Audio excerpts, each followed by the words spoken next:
Hello, welcome back to my channel. This is Chirag Ahmad Khan. आज हम बात करेंगे बैक पेन के बारे में। बैक पेन है क्या और क्यों होता है और इतनी कॉमन प्रॉब्लम क्यों है। बैक पेन सिर्फ आपकी ही प्रॉब्लम नहीं, लगभग इंडिया में 60 to 70% पॉपुलेशन की प्रॉब्लम्स है। बैक पेन इतना कॉमन क्यों है, हम उसके बारे में आज बात करेंगे। आखिर बैक पेन है क्या। बैक पेन एक क्लिनिकल कंडीशन है जिसमें हमारे लंबर रीजन में कोई प्रॉब्लम होने की वजह से पेन होता है। और लंबर रीजन क्या है, आइए हम जानते हैं लंबर रीजन क्या है। जैसे हमारी स्पाइन को सर्वाइकल, थोरेक्स और लंबर, सेक्रल ऐसे डिवाइड किया गया है, जो कि यहाँ तक का जो देख सकते हैं आप, ये यहाँ तक का 7 वर्टिब्राज होते हैं जो कि सर्वाइकल के होते हैं। फिर 12 वर्टिब्राज जो होते हैं वो थोरेक्स के, फिर लंबर के। यहाँ से देखिए, यहाँ से स्टार्ट होता है L1, L2, L3, L4, L5। 5 vertebrae होते हैं लंबर रीजन में। अमूमन यहीं पे ज़्यादातर बैक पेन देखा जाता है। बैक पेन का कॉमन कॉज हम लोग पोस्चरल प्रॉब्लम देखते हैं, क्योंकि ज़्यादातर आजकल हम लोग की जो लाइफ स्टाइल है वो बहुत ही लेज़ी टाइप हो गई है। बहुत ज़्यादा देर तक सिटिंग पोजीशन में बैठना। कोई कॉर्पोरेट बिजनेस में जो ज़्यादातर जो कॉर्पोरेट वर्कर होते हैं उन ज़्यादा लॉन्ग टाइम तक वो सिटिंग रखते हैं, तो इनकी वजह से उनका लंबर रीजन में स्पाज्म आ जाता है। या फिर डिस्क बल्ज भी एक बहुत बड़ी प्रॉब्लम है, PIVD जिसको बोलते हैं। PIVD में क्या होता है, ये देख सकते हैं यहाँ पे दोनों वर्टिब्रा के बीच ये डिस्क जो दिख रही है, ये एबनॉर्मल पोस्चर होने की वजह से, एबनॉर्मल प्रेशर जब इस पर लगता है तो ये जेली लाइक होती है। तो यहाँ कहीं से वो हर्निएट करके, यहाँ कहीं से हर्निएट करके वो ये जो नर्व निकल रही है, देख रहे हैं ये नर्व है, हर जगह से देख रहे हैं नर्व निकल रही है। नर्व को आके पिंच करता है, जिसकी वजह से हमारी नर्व दबती है और हमारी नर्व पूरी तरह से हमारे पैर में सप्लाई नहीं दे पाती है। तो उसकी वजह से हमें पेन सेंसेशन फील होता है। तो आप देखते होंगे कभी कभी किसी को बैक पेन के साथ साथ उनके पैरों में सूनापन या फिर पैरों में भी दर्द, झंझनाहट होती है। वो इसी वजह से होती है, बैक में कहीं ना कहीं हर्निएशन होता है। यहाँ पे देख सकते हैं रेड कलर का, ये देखिए, ये रेड कलर का ये हर्निएशन दिखाया गया है। ये नर्व को यहाँ पे दबाया है। ज़्यादातर ये सियाटिका की प्रॉब्लम देखी जाती है, पैरों में सूनापन रहता है। लो बैक पेन की पोस्चरल प्रॉब्लम क्या होती है। पोस्चरल प्रॉब्लम आइए हम समझते हैं।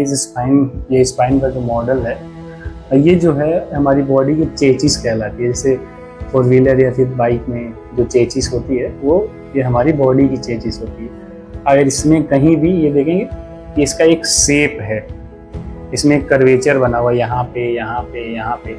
ये कर्वेचर में जब भी प्रॉब्लम आएगी तो हमें कहीं ना कहीं बैक में पेन फील होता है। जैसे अगर बहुत ज़्यादा लॉन्ग टाइम तक हम लोग बैठते हैं तो ऐसे ये आगे की तरफ झुकने लगता है, जिसकी वजह से यहाँ पे कर्वेचर लॉस होने लगता है। तो कर्वेचर लॉस होने की वजह से हमारी एब्डोमिनल मसल्स जो हैं वो वीक होने की वजह से ही कर्वेचर लॉस होता है। और बैक की जो मसल होती है, इरेक्टाइल स्पाइन, वो कहीं ना कहीं इस स्पाज्म में या फिर वहाँ का टेंडन टियर या फिर स्पाज्म देखने को मिलता है, जिससे हमें पेन फील होता है। हमें आर्थराइटिस में भी बैक पेन देखने को मिलता है। आर्थराइटिस में क्या होता है, ये छोटे छोटे हमारे फेसेट जॉइंट है, इनमें इन्फ्लेमेशन हो जाता है। आर्थराइटिस में अमूमन इन्फ्लेमेशन ही देखा जाता है। तो इनमें इन्फ्लेमेशन हो जाता है, जो कि एक पेनफुल होता है। मॉर्निंग स्टिफनेस देखने को मिलती है, जो कि जब भी पेशेंट बेड से सुबह में उठेगा तो उसे बहुत ही ज़्यादा प्रॉब्लम फील होती है मॉर्निंग में बेड से उठने में। तो भी एक बहुत बड़ा कारण बनता है। अगर आपको ऐसी कोई भी प्रॉब्लम है कि बैक में पेन के साथ साथ आपके पैरों में जो सूनापन, झंझनाहट या फिर चलने फिरने में दिक्कत, काफ़ी चलने फिरने में, उठने बैठने में दिक्कत हो रही है, पैरों में वीकनेस लग रही है, तो आपको लेट नहीं करना चाहिए। तुरंत ही अपने डॉक्टर्स, फिजियोथेरेपिस्ट से मिल करके अपना इलाज स्टार्ट करवा देना चाहिए, क्योंकि ये छोटी मोटी प्रॉब्लम नहीं होती है। अगर बैक में PIVD या फिर लिस्थेसिस, लिस्थेसिस भी एक प्रॉब्लम होती है। लिस्थेसिस में क्या होता है, ये हमारी वर्टिब्रा जो है यहाँ से टूट करके आगे की तरफ या पीछे की तरफ खसक जाती है, जिसकी वजह से एक अंदर जो हमारा स्पाइनल कॉर्ड गया है, नर्व जो गए हैं वो आर्म होती हैं। और हम जानते हैं कि नर्व ही हमारे लोअर लिम्स को, जो हमारे पैरों में सप्लाई देती हैं। अगर नर्व्स का कनेक्शन कट जाए तो हमारा पैर काम नहीं करेगा, हम चल फिर नहीं पाएंगे।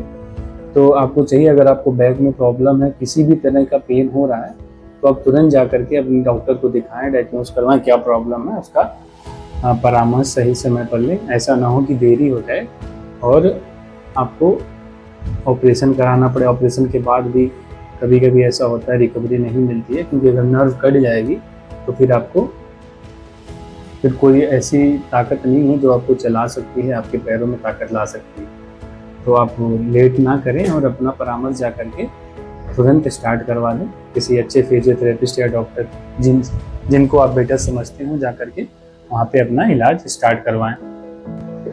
अभी कुछ ही दिन पहले हमारे पास एक पेशेंट आए थे जिनका L1 L2 में बहुत काफ़ी बड़ा PIVD था, इसमें डिस्क प्रोलैप्स मतलब डिस्क हर्निएशन था बहुत बड़ा। उसके पैरों में ताकत तो नहीं थी, 1 साल पहले उसने ऑपरेट करवाया था कहीं पे, तो ऑपरेशन के बाद भी उसकी रिकवरी नहीं हो पाई अभी तक। तो आप भी ऐसी देरी ना करें, कि हमारा काम है आपको अवेयर करना। तो आपको अगर ऐसी प्रॉब्लम्स हो रही हैं तो आप अपना घर पे इलाज ना करें यूट्यूब से या फिर कहीं से एक्सरसाइज वगैरह देख करके वो ना करें। आप तुरंत जाएं अपने डॉक्टर से, फिजियोथेरेपिस्ट से मिलें और एक्सरसाइज वहाँ पे करें। अगर आपके पोस्चर में प्रॉब्लम है तो आपको ज़रूर जाना चाहिए, अच्छे फिजियोथेरेपिस्ट से मिल करके अपने पोस्चर पे काम करवाना चाहिए, ताकि आपका पोस्चर सही हो सके। अगर आपके बैक में प्रॉब्लम हो रही है तो आपको तुरंत जा करके इलाज करवाना चाहिए, क्योंकि अपनी प्रॉब्लम बढ़ाए ना, ताकि ऐसा ना हो कि आपकी प्रॉब्लम्स ऑपरेशन तक का चली जाए। तो हो सकता है ऑपरेशन की नौबत ना, उससे पहले ही आप ठीक हो जाए, अगर उससे पहले आकर जाके दिखा ले रहे हैं। प्रॉब्लम जब छोटी सी होती है तो उसको अगर आप नेगलेक्ट करेंगे, इग्नोर करते जाएंगे, तो एक दिन छोटी छोटी प्रॉब्लम वो बड़ी बन जाती है। तो आप उसको बड़ा ना होने दें, अभी से अपना इलाज करवाएं, हेल्दी रहें, डेली 45 मिनट एक्सरसाइज करें, 1 से 2 किलोमीटर वॉकिंग करें, हेल्दी रहें, खुश रहें, और चैनल को लाइक एंड सब्सक्राइब करें। धन्यवाद।